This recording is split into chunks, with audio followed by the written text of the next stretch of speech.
ভোরের ঠান্ডা হাওয়া, সকালের মিষ্টি রোদ আর সন্ধ্যার হালকা কুয়াশা জানান দিচ্ছে শীতের আগাম বার্তা। বাজারে শীতের শাকসবজির পাশাপাশি জলপাইয়ের আনাগোনাটাও কিন্তু বেশ চোখে পড়ছে। সুপ্রিয় দর্শক, আসসালামু আলাইকুম। আমার আজকের রেসিপিতে থাকছে দারুণ মজার একটা জলপাইয়ের টক ঝাল মিষ্টি আচার। শুরুতেই বলে দিচ্ছি, জলপাইয়ের এই সিজনে এই আচারটা কিন্তু কেউ মিস করবেন না। তাহলে চলুন দেখে নিই আমার আজকের রেসিপি।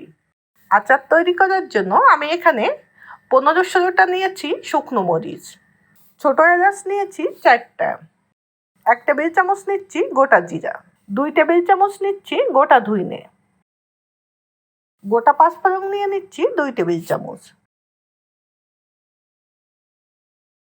এখন এই মশলাটা আমি হালকা একটু ভেজে নিচ্ছি। মশলাটা ভাজার জন্য আমি গ্যাসের উপরে একটা ফ্রাই প্যান আগেই গরম করে নিয়েছি। এবার এর ভেতরে আমি শুকনো মরিচটা দিয়ে দিচ্ছি। যে মশলাটা ভাজতে একটু বেশি সময় লাগবে সেই মশলাটা আমি আগে এখানে ব্যবহার করব। শুকনো মরিচের সঙ্গে আমি গোটা ধুইনেটাও দিয়ে দিচ্ছি। এখন এটাকে আমি কয়েক সেকেন্ড একটু ভেজে নিচ্ছি। এটা এমনভাবে ভাজতে হবে মরিচের কালারটা যেন কোনোভাবেই চেঞ্জ না হয়। 15 থেকে 20 সেকেন্ড একটু ভেজে নিয়ে এবার আমি এর ভেতরে বাকি মশলাগুলো দিয়ে দিচ্ছি। এখন এই মশলাটা আমি হালকা আঁচে একটু ভেজে নিচ্ছি। আর এই মশলা থেকে যখন দেখবেন ভাজা খুব সুন্দর একটা ঘ্রাণ বের হচ্ছে, তখনই এটা নামিয়ে নিতে হবে।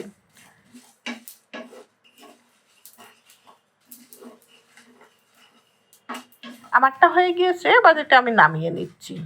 এখন এই মশলাটা একটু ঠান্ডা করে তারপরে এটাকে আমি একটু ব্লেন্ড করে নেব। এখন গ্যাসের উপরে আমি অন্য একটা পাত্রে পরিমাণ মতো পানি নিয়ে নিয়েছি। এখন এর ভেতরে আমি হলুদ দিয়ে দিচ্ছি 1 চা চামচ। এখন পানিটা ফুটে ওঠা পর্যন্ত আমি একটু অপেক্ষা করছি। আর এখানে আমি আজকের আচারের জন্য জলপাই নিয়েছি 2 কেজি। জলপাইটা আমি আগে থেকে খুব ভালোভাবে ধুয়ে নিয়েছি।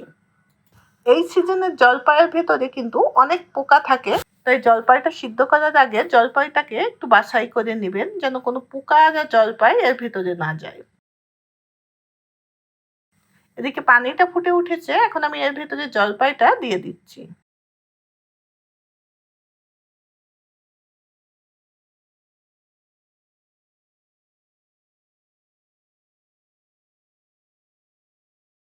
জলপাইটা দিয়ে এবার একটা ঢাকনা দিয়ে আমি ঢেকে দিচ্ছি এবং অপেক্ষা করছি 15 থেকে 20 মিনিটের জন্য। 20 মিনিট পর আমি ফিরে এসেছি। এখন দেখতেই পাচ্ছেন জলপাইটা কিন্তু ফেটে গিয়েছে। তারপরেও একটা খুন্তির সাহায্যে এটা একটু চাপ দিয়ে দেখে নেবেন জলপাইটা ঠিক মতো সিদ্ধ হয়েছে কিনা।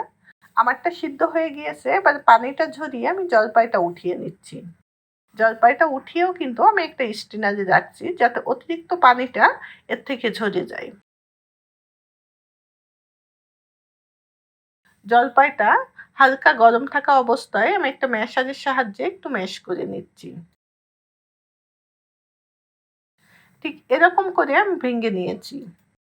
এখন আমি আচারটা তৈরি করে নিচ্ছি। এর জন্য আমি গ্যাসের উপরে আগে একটা প্যান বসিয়ে দিয়েছি। এবার এর ভেতরে আমি সরিষার তেল নিয়ে নিচ্ছি মেজারমেন্ট কাপের 2.5 কাপ।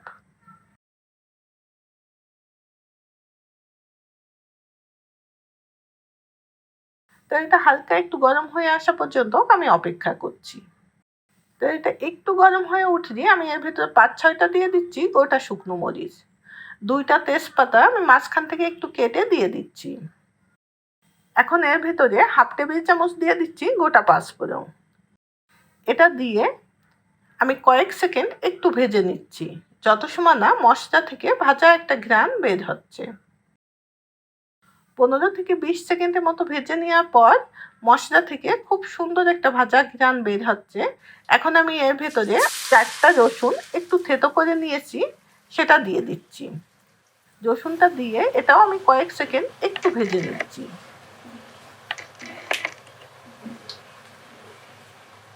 10-12 সেকেন্ড একটু ভেজে নিয়ে এখন এর ভেতরে আগে থেকে ভেঙে রাখা সেই জলপাইটা আমি দিয়ে দিচ্ছি।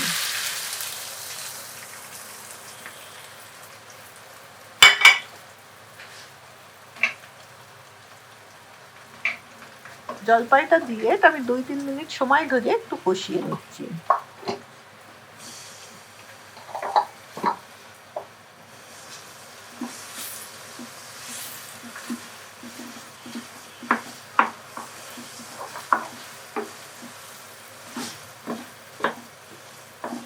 জলপাইটাকে 3 মিনিট সময় ধরে আমি একটু কষিয়ে নিয়েছি। এখন এর ভেতরে আমি চিনি দিয়ে দিচ্ছি মেজারমেন্ট কাপের 2.5 কাপ। আমি 3 কাপ চিনি নিয়েছি, তার থেকে আমি 1/2 কাপ চিনি উঠিয়ে রাখছি। যদি আমার কাছে চিনির প্রয়োজন মনে হয় তাহলে আমি বাকি চিনিটা এখানে ব্যবহার করব। আর মিষ্টিটা সম্পূর্ণ আপনারা আপনাদের স্বাদ অনুযায়ী কম বেশি করে নেবেন। চিনিটা দিয়ে জলপাইয়ের সঙ্গে আমি খুব ভালোভাবে একটু মিশিয়ে নিচ্ছি। দেখতেই পাচ্ছেন চিনিটা দেওয়ার সঙ্গে সঙ্গে কিন্তু চিনি থেকে পানি ছাড়তে শুরু করেছে। এখন কিন্তু এটা বেশ লিকুইড মনে হচ্ছে। এখন এই জলপাইটাকে আমি 3-4 মিনিট সময় ধরে একটু রান্না করে নিচ্ছি। 3-4 মিনিট সময় ধরে এটা রান্না করে নেওয়ার পর এখন কিন্তু আগের মতো অতটা পাতলা মনে হচ্ছে না। এখন এটা বেশ একটু থকথকে ভাব চলে এসেছে। এবার আমি এর ভেতরে লবণ দিয়ে দিচ্ছি 1 চা চামচ। লবণটা দিয়ে আমি জলপাইয়ের সঙ্গে খুব ভালোভাবে একটু মিশিয়ে নিচ্ছি।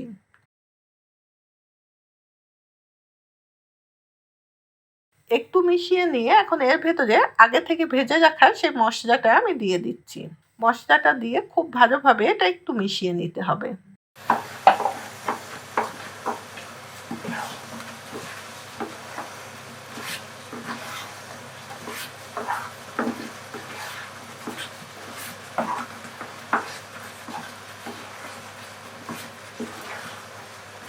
এটা খুব ভালোভাবে মিশিয়ে নিয়ে এবার টক ঝাল মিষ্টিটা একটু চেক করে দেখে নিতে হবে।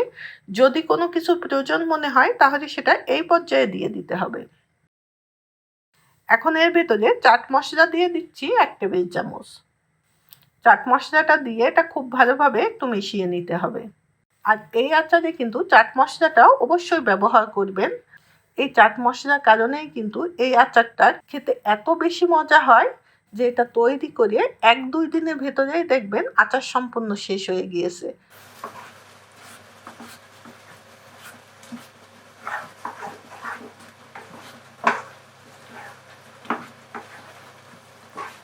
এখন এর ভিতরে হোয়াইট ভিনেগার দিয়ে দিচ্ছি 1/3 কাপ। হোয়াইট ভিনেগারটা কিন্তু অবশ্যই ব্যবহার করবেন। আচারে কিন্তু খুব দ্রুতই ফাঙ্গাস পড়ে, এই কারণে এই হোয়াইট ভিনেগারটা কিন্তু অবশ্যই দিতে হবে। আরও 5-6 মিনিট সময় ধরে আমি এটা একটু রান্না করে নিচ্ছি। এটা আরও কিছুটা ঘন হয়ে আসা পর্যন্ত।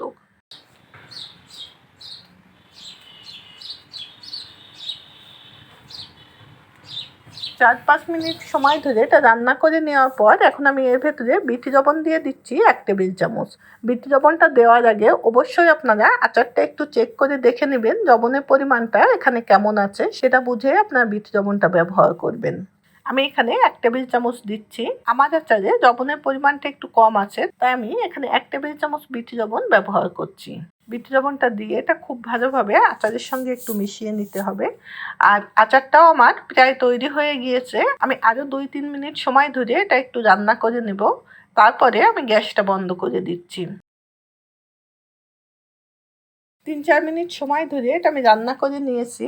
এখন আমার আচারটা কিন্তু সম্পূর্ণ রেডি। এবার আমি গ্যাসটা বন্ধ করে দিচ্ছি এবং আচারটা একটু ঠান্ডা হওয়ার পর আমি অন্য একটা পাত্রে আচারটা উঠিয়ে আপনাদেরকে একটু দেখাবো। তখন কিন্তু আচারের কালারটা এরকম থাকবে না, তখন কিন্তু আচারের কালারটা সম্পূর্ণ চেঞ্জ হয়ে যাবে। আর এই আচারটা তৈরি করে আমার কিন্তু 3-4 দিনের ভেতরে সম্পূর্ণ আচারটা শেষ হয়ে গিয়েছে। আমি আজ আচারের ভিডিওটা এডিট করছি, কিন্তু এই আচারটা তৈরি করেছি আমি আরও 3-4 দিন আগে। তো এখন কিন্তু এই 2 কেজি জলপাইয়ের আচার আমার এই 3-4 দিনে শেষ হয়ে গিয়েছে। তাহলে বুঝতেই পারছেন আচারটা কতটা মজা হয়েছে। তৈরি হয়ে গেল আমার দারুণ মজা জলপাইয়ের টক ঝাল মিষ্টি আচার। রেসিপিটা পছন্দ হলে ভিডিওতে একটা লাইক দিয়ে আমাদের সাথেই থাকবেন। আর যারা আমার এই ভিডিওটা ফেসবুক থেকে দেখছেন তাদের কাছে আমার অনুরোধ থাকবে পেজে একটা লাইক দিয়ে পেজটাকে ফলো করে রাখার। তাহলে আমি নতুন কোনো রেসিপি আপলোড দেওয়ার সঙ্গে সঙ্গে আপনারা তার নোটিফিকেশন পেয়ে যাবেন। আর রেসিপি সম্পর্কিত কোনো প্রশ্ন থাকলে কমেন্ট বক্সে আমাকে জানাতে পারেন। আমি চেষ্টা করব আপনাদের প্রশ্নের উত্তর দেওয়ার। ধন্যবাদ এত সময় আমাদের সঙ্গে থাকার জন্য। আবারও দেখা হবে নতুন কোনো রেসিপির সঙ্গে।